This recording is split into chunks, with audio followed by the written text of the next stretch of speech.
Everyone welcome back on civil service tutorials. Everyone, आज का हमारा इंडियन पॉलिटी का टॉपिक है पिट्स इंडिया एक्ट।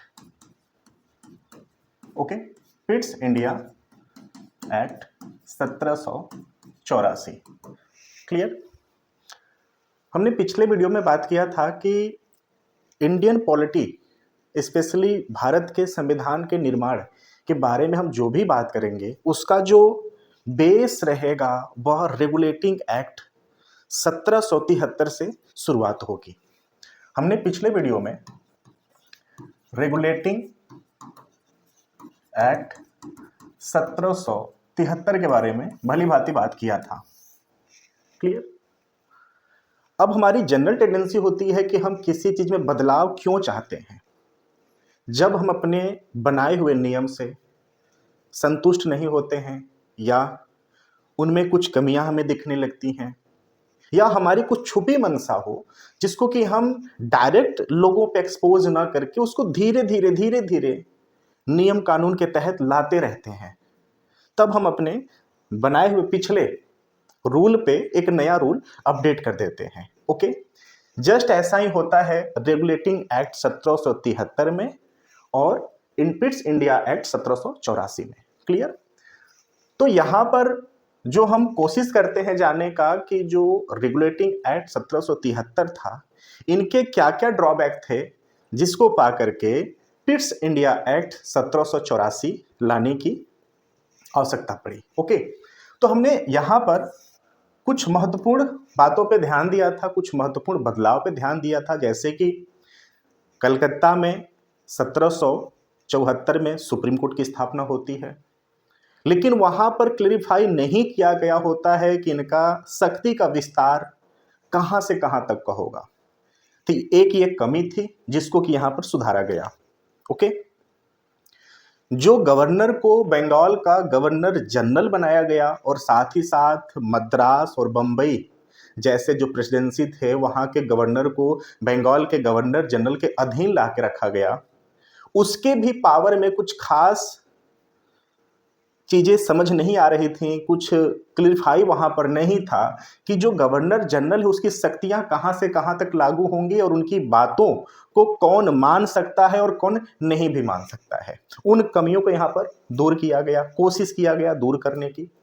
साथ ही साथ जो ब्रिटिश गवर्नमेंट थी उसकी जो छुपी हुई मंशा थी वो डायरेक्ट तो बता नहीं सकता था कि मैं ये चाहता हूं भारत में ईस्ट इंडिया कंपनी के द्वारा कि ऐसा करे, क्योंकि अचानक अगर कोई बातें आप ला देते हो जो कि डाइजेस्ट नहीं कर सकते हैं सडन, तो हम विरोध की अवस्था में आ जाएंगे। और भारत की भूमि से बहुत भली भांति परिचित थे कि यहाँ पर जैसे हवा बदलती है वैसे राजनीति बदलती है और वैसे ही सत्ता बदल जाती है। क्लियर। तो बहुत बारीकी से चीजों को एनालिसिस किए थे जिसको पाकर अपनी छुपी हुई मंशा को बहुत धीरे धीरे एक्सपोज कर रहे थे। क्लियर। चलिए, तो रेगुलेटिंग एक्ट 1773 के बारे में हमने पिछले वीडियो में बहुत भली भांति से कोशिश किया था जानने का कि कंपनी जो ईस्ट इंडिया कंपनी थी जो कि भारत में उस समय व्यापार, राजनीतिक, प्रशासनिक शासन में अपना बहुत मजबूत पकड़ बना चुकी थी, किस हिसाब से उसके नियम कानून उसके लिए बनाया गया था ब्रिटिश गवर्नमेंट के द्वारा। अब यहां पर हम जो पिट्स इंडिया एक्ट 1784 पे बात करेंगे। फर्स्ट ऑफ ऑल यहां पर एक डाउट हो रहा होगा कि पिट्स वर्ड क्या है। ठीक है, तो उस समय के जो तात्कालिक ब्रिटिश प्रधानमंत्री थे उनका नाम था विलियम पिट्स। याद रखना, विलियम पिट्स ये उनका नाम था। तो वहां से ये पिट्स लिया गया है, पिट्स इंडिया एक्ट। क्लियर। ये डाउट प्लीज आप दूर कर लेना। ओके, कि पिट्स वर्ड कहां से आया है, तो पिट्स इंडिया एक्ट 1784। क्लियर। यहां पर देखिए महत्वपूर्ण हमारे लिए क्या हो जाता है अगर हम शुरुआत करें इस एक्ट के बारे में बात करना, तो यहां पर 1773 का जो रेगुलेटिंग एक्ट था उनकी जितनी कमियां थी आप यहां पर मेंशन कर दो, वह सारे के सारे जो तथ्य होंगे वह पिट्स इंडिया एक्ट 1784 के तथ्य कहे जाएंगे। जैसे में फाइनेंशियल क्राइसिस का कंपनी प्रॉब्लम फेस कर रही थी, हमारा एक कंटेंट ये हो गया। ठीक, कि फाइनेंशियल क्राइसिस कंपनी के सामने आ चुका था। करप्शन भी कंपनी फेस कर रही थी, करप्शन हमने मेंशन कर दिया। कुछ एडमिनिस्ट्रेशंस ऐसे तथ्य थे जो कि कंपनी उस समय फेस कर रही थी, तो हमने उसको भी यहां पर मेंशन कर दिया। ओके, जो गवर्नर जनरल थे उनके वीटो पावर में, उनको वीटो पावर उस समय नहीं दिया गया था, तो आप यहां पर वीटो लिख लो, वीटो पावर। क्लियर। साथ ही साथ जो सुप्रीम कोर्ट था, जो कि कलकत्ता में स्थापित किया गया था 1774 में, सुप्रीम कोर्ट के आदेश में और जो गवर्नर जनरल बनाए गए थे उनके आदेश में बहुत जगह, यानी कह सकते हैं कि सुप्रीम कोर्ट के आदेश में गवर्नर जनरल के आदेश में कन्फ्लिक्ट हो रहा था। क्लियर। तो सुप्रीम कोर्ट और गवर्नर जनरल के बीच में कन्फ्लिक्ट की स्थिति आ रही थी। क्लियर। ये जो तथ्य हैं ये सीधे सीधे पिट्स इंडिया एक्ट 1784 के हमारे तथ्य हो गए। हमने उठाया कहां से? रेगुलेटिंग एक्ट 1773 से हमने सारे तथ्यों को उठा लिया कि हमने इन सब चीजों में बदलाव किया था और इन बदलावों में जो जो कमियां दिखी थी वो इसके तथ्य हो गए। इसी के लिए तो लाया गया था ये। बाकी जो अंग्रेजों की छुपी हुई मंशा थी उस पर हम लोग बात करेंगे कि एक्चुअल में वो बदलाव चाहते क्या थे और कंपनी के कंधे पे वो अपने मंशा को रख करके वो क्या बदलाव चाहते थे, जो कि सीधे तौर पे वो बताने से कतराते थे। क्लियर। तो हमने इतना कुछ जाना। ओके, चलिए अब आते हैं पिट्स इंडिया एक्ट 1784 पे सीधे तौर पर और बात करते हैं कि जो ब्रिटिश गवर्नमेंट थी वो क्या पहल करना चाहती थी इस एक्ट के द्वारा। क्लियर। फिलहाल यहां पर तो बात कर ली हमने कि फाइनेंशियल क्राइसिस कंपनी फेस कर रही थी, इसको यहां पर इसको सुधारना था। करप्शन भी कंपनी फेस कर रही थी, उसको यहां पे सुधार चाहती थी। जो एडमिनिस्ट्रेशन कुछ प्रॉब्लम ऐसे थे उसको भी यहां पे सुधार चाहती थी। गवर्नर के पास वीटो पावर नहीं था, कंपनी उसको भी यहां पे सुधार करना चाहती थी। सुप्रीम कोर्ट और गवर्नर जनरल के बीच में काफी मतभेद की स्थिति पैदा हो जाते थे, कुछ ऐसे फैसले होते थे जिसको पा करके यहां पर मतभेद की स्थिति होती थी, जिसके लिए ये जो एक्ट था इसमें क्लेरिफाई लाया कि जो सुप्रीम कोर्ट है उसका दायरा कहां से कहां तक रहेगा और जो गवर्नर जनरल है उनका दायरा कहां से कहां तक रहेगा। क्लियर। चलिए अब छोटे छोटे पॉइंट पे बात करते हैं जो कि सीधे तौर पे 1784 पे बात करता है, यानी पिट्स इंडिया एक्ट 1784 पे बात करता है। क्लियर। देखिए जो ईस्ट इंडिया कंपनी थी, ईस्ट इंडिया कंपनी,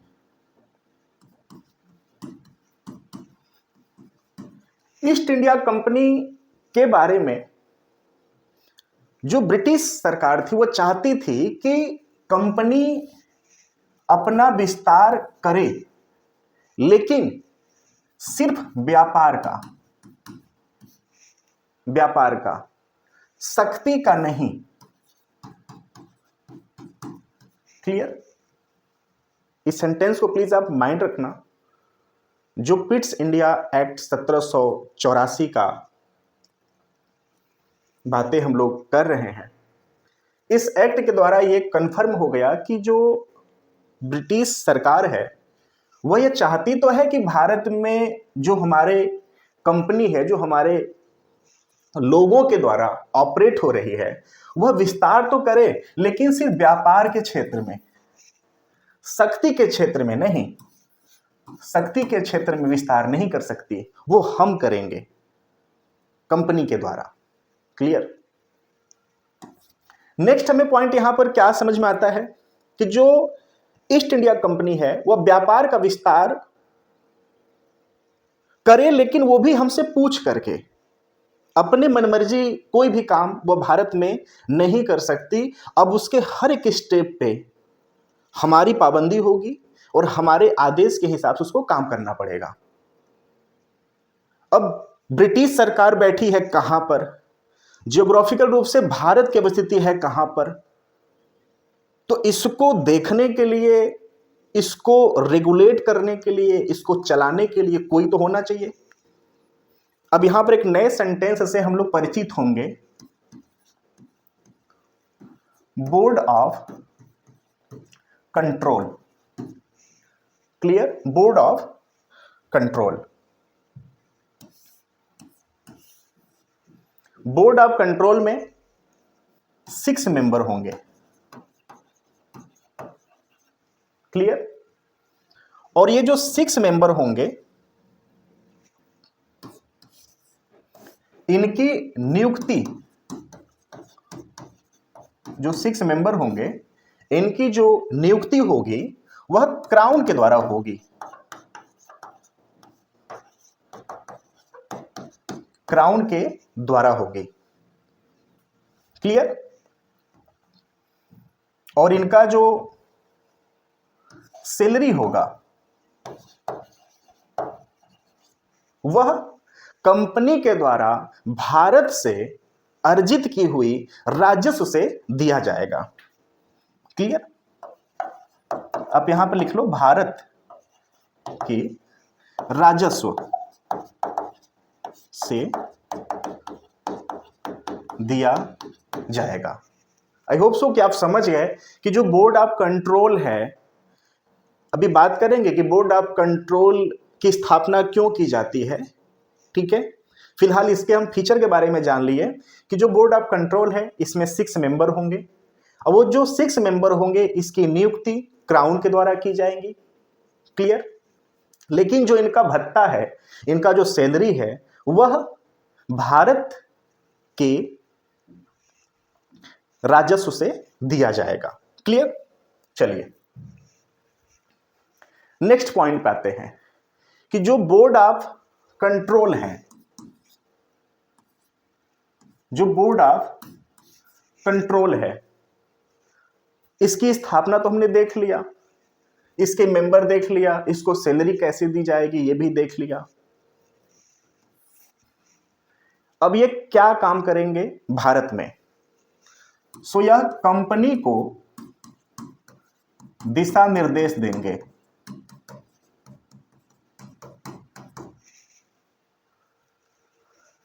राजनैतिक और प्रशासनिक के दिशा में कि आपको क्या करना है, कैसे करना है, क्यों करना है, क्यों नहीं करना है। कंपनी यानी कंपनी मीन्स कि मैं ईस्ट इंडिया कंपनी की बात कर रहा हूं। Company BOC, board of control के अनुमति के बिना किसी भी स्थिति में अब ना ही व्यापार, ना ही संधि करेगी, साथ में विद्रोह। क्लियर? हमने इस सेंटेंस से क्या समझा कि अब जो ईस्ट इंडिया कंपनी है वह भारत में ब्रिटिश गवर्नमेंट के अनुमति के बिना अब ना ही किसी से संधि करेगी, ना किसी से विद्रोह करेगी, ना किसी व्यापार की स्थापना करेगी। अपने को फैलाओ जितना फैला सकते हो, लेकिन व्यापार के क्षेत्र में, लेकिन उस पर भी हमारी अनुमति आपको अब लेनी पड़ेगी। आई होप सो कि सारे के सारे सिनेरियो को आप समझ गए कि पिट्स इंडिया एक्ट 1784 थी, उसमें ब्रिटिश सरकार की छुपी हुई मंशा क्या थी, वह किस हिसाब से कंट्रोल अपना धीरे धीरे बना रहा था, और ईस्ट इंडिया कंपनी के शक्ति को किस हिसाब से वह सीमित करने पे लगा हुआ था। क्लियर? चलिए इसमें आगे चलते हैं। तो हमने ये देख लिया कि जो ब्रिटिश सरकार है उसने स्पष्ट रूप से कह दिया कि कंपनी अब राजनैतिक, व्यापारिक, प्रशासनिक विद्रोह, संधि, फैलाव करने के लिए अब सरकार की अनुमति लेना आवश्यक है। क्लियर? यहां पर कंपनी साफ साफ यह संदेशा दे चुकी थी कि आप सिर्फ और सिर्फ विस्तार कर सकते हो हमारी आर्थिक स्थिति को सुधारने के लिए, हमारी आर्थिक प्रोन्नति करने के लिए। राजनैतिक और प्रशासनिक तो ब्रिटिश गवर्नमेंट ही करेगी। पहली बार, फर्स्ट टाइम, कंपनी के द्वारा जो भारत में जगहें थी जिसपे कि कंपनी ने कब्जा बनाया हुआ था, उसको पहली बार ब्रिटिश सरकार का राज्य बोला गया।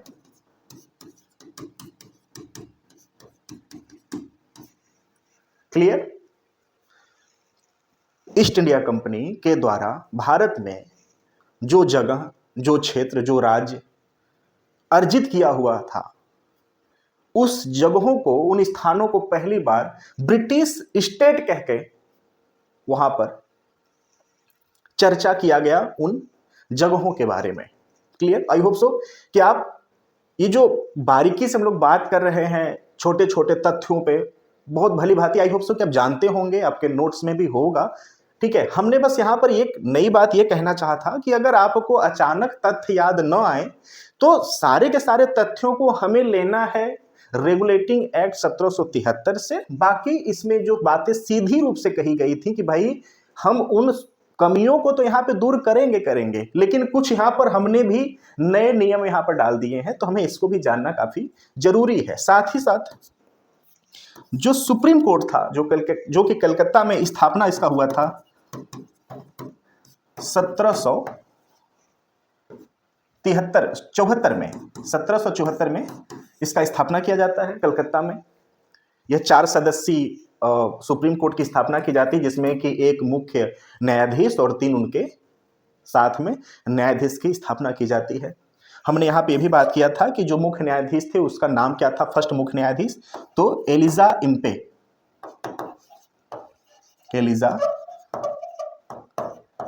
इम्पे नाम था। क्लियर? अब यहां पर क्या होता है कि जो सुप्रीम कोर्ट है, सुप्रीम कोर्ट का जो क्षेत्राधिकार था, सुप्रीम कोर्ट का जो क्षेत्राधिकार था,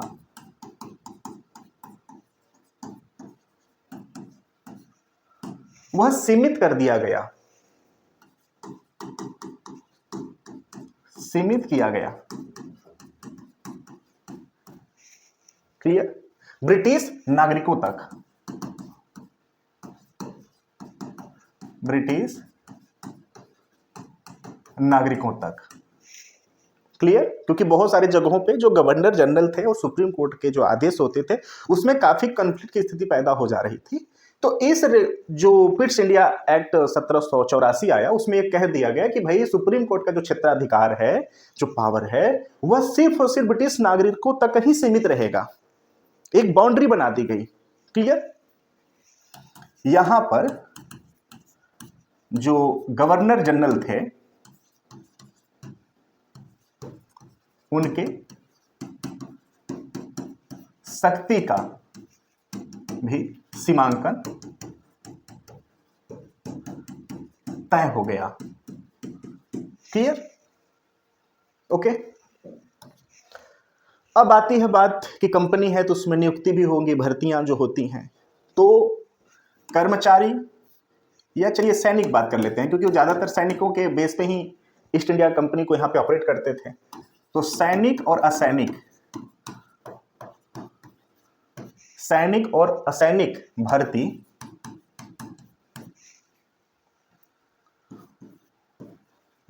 कोड ऑफ डायरेक्टर के अधीन किया गया।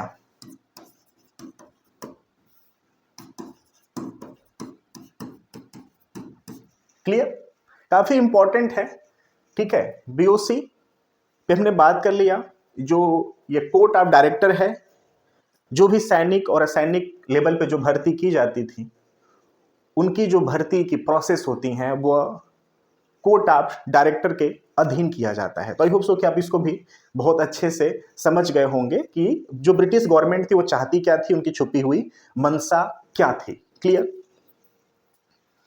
सो एवरीवन, 1773 पे हमने बात कर लिया था।